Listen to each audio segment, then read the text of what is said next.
Morning everybody, welcome to the Odd Vlog. It's Thursday morning, which means that yesterday or last night we had a new episode of the What If Marvel show on Disney Plus, and we've also got last week's one to still talk about as well. And one I like and one I don't, and we'll get into the reasons why. Let's start with the one that I liked, which was last week's episode 3, and it was basically what if Earth lost its mightiest heroes, or in other words, what if all of the candidates for the Avengers all die, get killed, get assassinated, in fact. So what I really liked about it is that it actually follows the story of Fury's Big Week. And for those that don't know, Fury's Big Week is actually relates to the prelude comic to Avengers Assemble, or Avengers in the US, Avengers Assemble in the UK. And that was basically that in the span of 5 days, from Monday to Friday, the events of Iron Man 2, Incredible Hulk, Thor, and finding Captain America in the ice all happen within a span of 5 days. So from Monday to Friday, all these events happen, and Fury's all dragged into them, along with Coulson and Hawkeye and Black Widow, blah blah blah blah blah. So it's all happening in a very short time frame, which in the movies is brilliant. That sort of phase 1 time period of it all coming together just really worked. So Iron Man 2 obviously happens at the beginning of that week, and when the episode of What If starts up, it starts by showing you Iron Man sitting in the donut. So he's just fallen out with War Machine, who's the roadie, or who's taking the armor away. So he's sitting in a giant donut, eating the donut, and Fury and Black Widow arrive and speak to him. And if you remember in the film, he's like suffering as a result of his arc reactor. It's poisoning him. And Black Widow walks up beside him and stabs him in the neck with a needle, injecting him with something. I can't remember what it was, but it was something to help alleviate the symptoms and make him feel a lot better, which works. Now in the What If episode, that needle actually kills him. He dies almost instantly as a result of what's injected into him. Black Widow was the one that put the needle in, and therefore she is arrested for murdering him.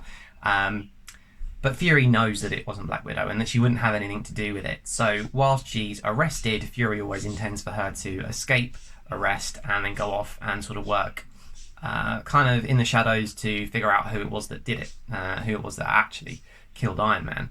So then the events immediately roll into Thor, and obviously in the movie, S.H.I.E.L.D. get involved when the hammer lands. Coulson has to travel from his wherever he is in Iron Man 2, Malibu I think, over to where the hammer lands in the desert. There is obviously a short as well, I think, that fits in between those two, what happened on the way to Thor's hammer. But anyway, Coulson gets there, he calls in the hammer, and then S.H.I.E.L.D. arrive. And then in the What If show, Nick Fury comes in as well. And it picks up that story when Thor is trying to break into the S.H.I.E.L.D. facility to steal the hammer back. And if you remember in the film, Hawkeye's there with his bow and arrow, just like basically watching him, speaking to Coulson, what do you want to do? This time he's speaking to Fury, like, do you want me to wait? Do you want me to watch? Do you want to see what happens? And they play it out. However, Hawkeye accidentally lets the arrow go. It hits Thor right in the heart and kills him almost instantly. And that's another Avenger gone. Hawkeye then, he gets arrested, and whilst he is in the prison cell, something happens to him, but nobody sees or hears anything. Coulson goes in to talk to Clint and finds that he's already dead. Someone's killed him in his cell, but no one is seen going in or out, so how does it happen? So that's another Avenger dead. It then leads into the story of the Incredible Hulk, except with a slight twist in that in this, Natasha is trying to find Bruce, because what they've figured out is that all of these heroes that are being killed off are candidates for the Avengers. This is who Fury is targeting to be his team, his roster for the Avengers, which obviously makes Hulk the next target. And indeed, it does turn out that way. So it's interesting in the first time that you see Banner's two love interests actually meeting one another, which they do. It doesn't really work out particularly well. Hulk then still has his episode, or Banner has his episode while they're at the university. He becomes the Hulk. The difference is that Black Widow is there to see it this time, but there's nothing that she can do. It also plays a little bit from the scenes of Avengers Assemble, where she's like promising him, I'll get you out of this, but he still goes on his rampage, starts blowing up the tanks, blah blah blah blah, and then all of a sudden, inexplicably, he suddenly starts to balloon. He starts to get bigger and bigger and bigger and bigger until he eventually explodes. He literally blows up. and that is how you kill the Hulk. Apparently, someone who should be indestructible, you just blow him up from the inside. It was pretty gruesome. I don't think you could have done that in live action and kept it at like a 12A. So it was brilliant to actually see that in an animated show where they clearly just went for it. New Rockstar's reaction to it was fantastic. They thought that it was probably the most gruesome death in Marvel ever. It was really funny, actually, when it happened, to be fair. So then Black Widow goes off. She tries to, I think she's in the library and she's like hacking into the SHIELD database. She's trying to figure out who it is that's doing all of this. As it was sort of progressing, I thought it was something to do with Ghost, who, if you remember from Ant-Man and the Wasp, had the ability to disappear, and that meant that it would explain how Clint had died in his cell when no one had seen anyone going in or out. And I was thinking more along those lines. What I didn't expect was for it to be, well, spoiler alert, Hank Pym that's actually killing off all of these Avengers. He then kills Natasha as well. While she's trying to get into the SHIELD database, she actually discovers what's going on. She realises who else has been hacking into the SHIELD systems to look at these Avengers candidates. It's Hank. She realises that. She leaves a message for Fury saying that it's all about Hope, but as in Hope, daughter of Hank. And it turns out that what's actually happened, the real what if, the real Nexus event isn't that the Avengers are all being killed. It's the fact that actually what's happened is that Hope has become a SHIELD agent. She's followed in her mother's footsteps. That's the difference between what's happening in this universe and what happens in the normal timeline. So Hope has become a SHIELD agent. Fury sends her on a mission where she gets killed. Hank, in his distraught, devastated mood after that, basically doesn't really become Ant-Man. He becomes the Yellow Jacket. He becomes a villain. And he's been going around then killing off all of these Avengers in an act of revenge. So he kills Iron Man by shrinking down within the needle. When Black Widow then injects him, he then goes inside Tony and kills him. Similarly with Hawkeye and the arrow into Thor, it's a similar sort of thing. Hank Pym as Yellow Jacket causes Hawkeye to release his hand to let the arrow go. That kills Thor. He's obviously able to shrink down into the cell where he's able to then kill Hawkeye.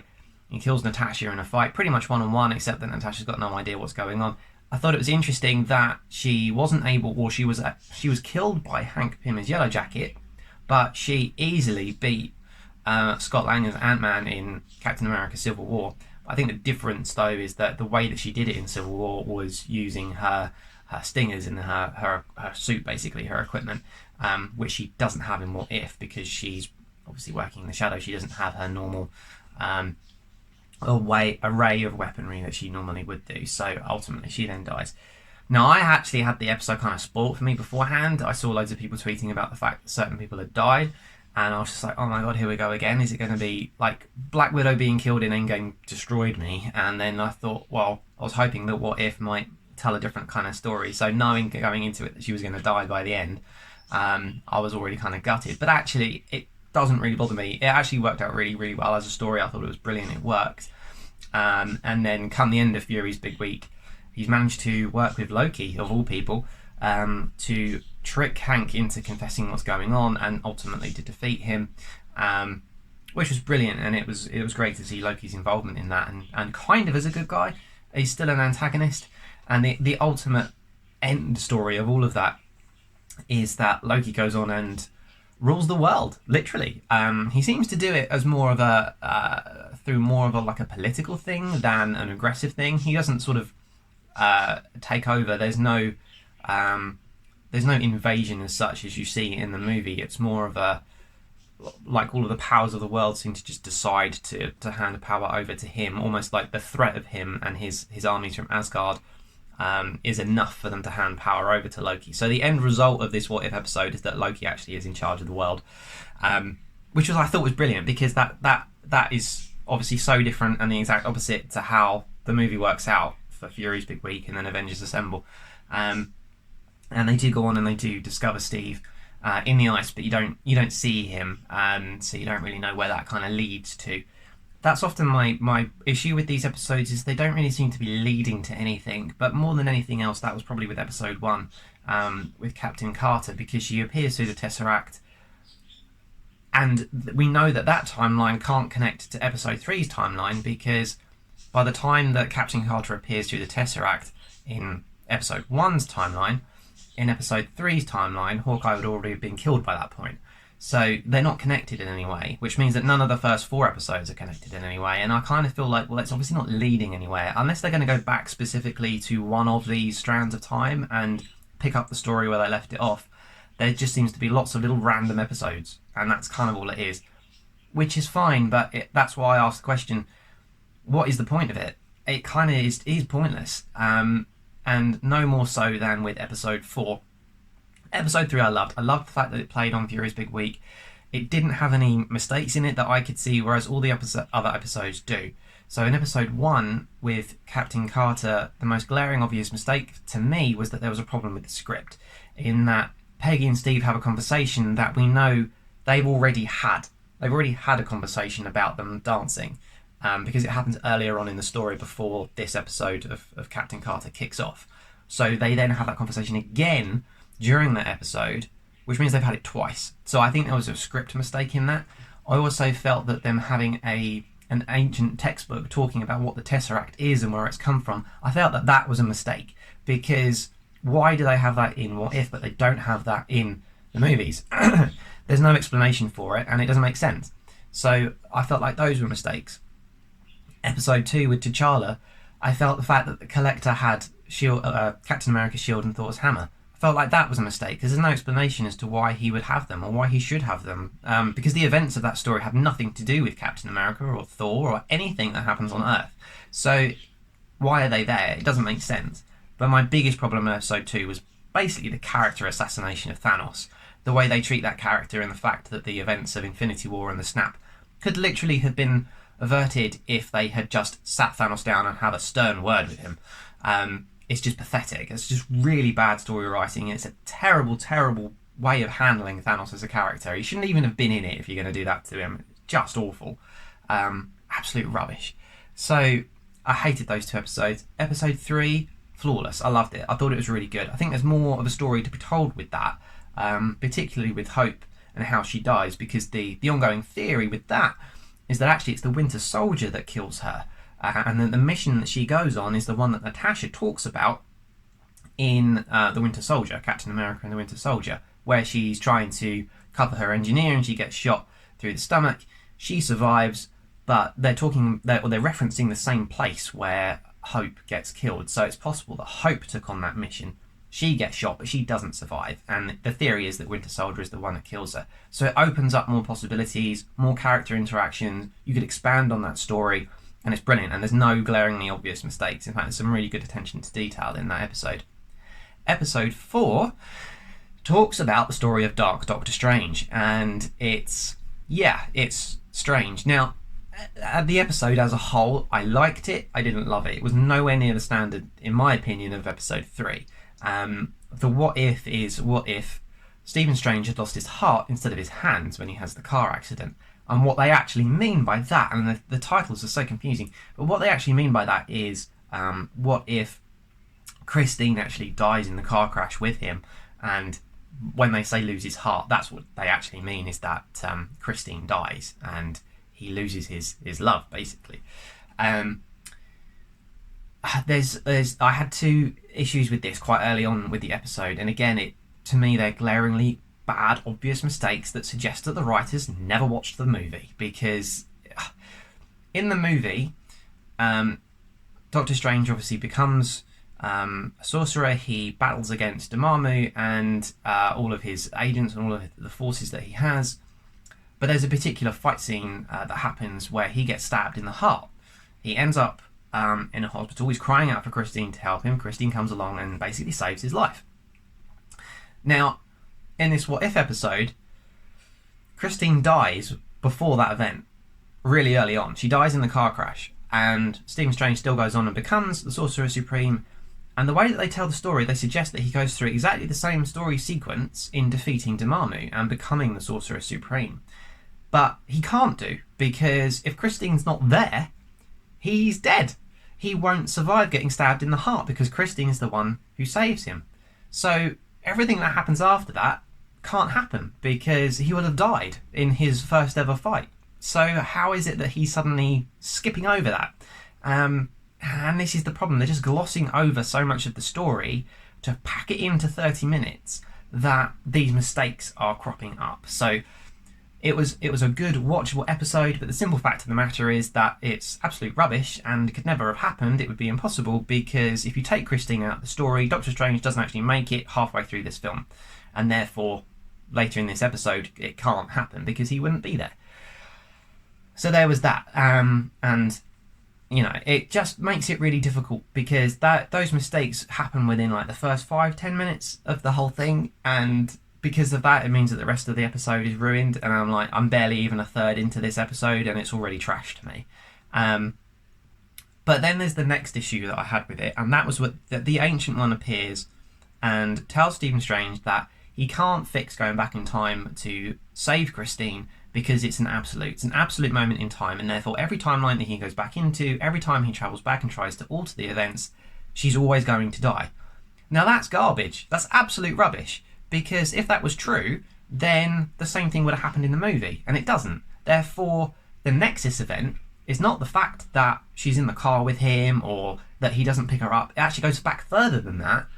And the reason that she doesn't die in the film is because he basically pushes her away. And it's just very, very bizarre to me that the Nexus event goes back prior to what they're talking about in What If, and you've got the Ancient One telling Stephen Strange that her death is an absolute, but it's not, because in the normal timeline she obviously doesn't die. So why doesn't the Ancient One tell him to just go back and make sure that the events are different, and all you have to do is follow what happens in the movie, and then she's not in the car with him when he has the accident, she then doesn't die. So the fact that she goes on about it being an absolute certainty is not only wrong, but also, again, it's rubbish. Why doesn't she just tell him to go back and change time further back? Which we know would work, because otherwise the movie would never happen. So they're not just one mistake in this, there's two. And they're again, awful writing. It's like, have you even seen this film? Do you even know what happens in it? And that's the impression that you get when you're so into these movies, that you can tell when the writers either don't care or don't show any interest in what's actually happened before. And the episode itself with Doctor Strange, if you can get past those mistakes, was quite good. It had a very emotional depth to it. There's a lot of sadness and a lot of tragedy in it, which was quite not good to see, but very impactful for an episode. And seeing Dark Doctor Strange was quite cool, and the way that he becomes that character. I still maintain that there's a potential theory out there that the Dark Doctor Strange you see there is the Doctor Strange you see in the Spider-Man No Way Home trailer, because I still don't think that that's normal Doctor Strange. It could be a darker version of him. But the end of episode 4 leaves Doctor Strange basically trapped inside a universe all by himself. It looks like he's locked inside a tiny little prison where he's basically destroyed the entire universe, and it's just now him left on his own, trapped. And interestingly, the little tiny little universe that he gets left in looks an awful lot like the Power Stone, as in the Infinity Stone, the purple one. It was just, I found it quite interesting that you could see the purple colouring of it, and as it shrinks down on him, it starts to look like almost like a crystal in the way that it's shining and the shape of it. It's a bit kind of diamond-like, but it was purple. And I sort of think, well, are they suggesting that this is an alternative version of the Power Stone, and that actually the power within it comes from Dark Doctor Strange and his sadness and his tragedy, and the power that he has is contained within this stone, that people can then go and use it like they do with the Infinity Stone. Now, I know that the origins of the Infinity Stones have got nothing to do with Doctor Strange, but it's just possible that maybe it's an alternate version of the Power Stone, or maybe it works in the same way. I just found it interesting that it looked like, at the very end, it looked like a stone, and it happened to be purple. Now, it could just be a coincidence, but I think that would be a really interesting take on it. If they picked it up and ran with it, that would be a really, really cool thing to do. That you could have a Power Stone, an Infinity Stone, and have a bit of context as to why it's so powerful and what's going on with it. Similar to the way that I think that the Soul Stone actually traps within it people's souls that get sacrificed, or when they use the stone. Hence, you see like Thanos and Gamora appearing in the Soul World when he uses the Infinity Gauntlet. Similarly, there was a cutscene of Iron Man appearing in the Soul World, and it's possible that Natasha is there potentially as well. And I kind of like that theory because it means that she's still alive out there somewhere. Her soul is still alive. It's just that there's no real way to get her out, and it's never going to happen anyway because of the whole Scarlett Johansson lawsuit thing. By the way, Disney, you're going down. But there we go. So it's just really difficult, I think, when you've got episode 3, which was brilliant and to me quite flawless. Then episode 4 comes along and you're going back to the same simple mistakes that you made in episode 1. And I mean, episode 2 is mistakes, but for a different reason. So unfortunately to me, that means that it's still pointless. It's still absolutely pointless. And the overriding sense that I got after the end of episode 4 with Doctor Strange is just pointlessness. Because if he's stuck in that stone and they never pick up that story again, then what was the point of that last half an hour of your life? Nothing.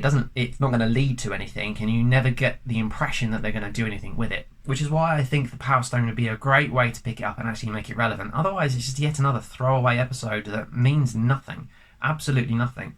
But there we go. So, episode 3, I loved it. I thought that was brilliant. I hope that is what we want to see in this series. I want more episodes like that, please. And I don't want episodes like episode 4 that are just full of glaringly obvious mistakes and just leave you feeling really just disappointed all the time. And we're now 4 episodes in, so we're not that far away from being halfway through.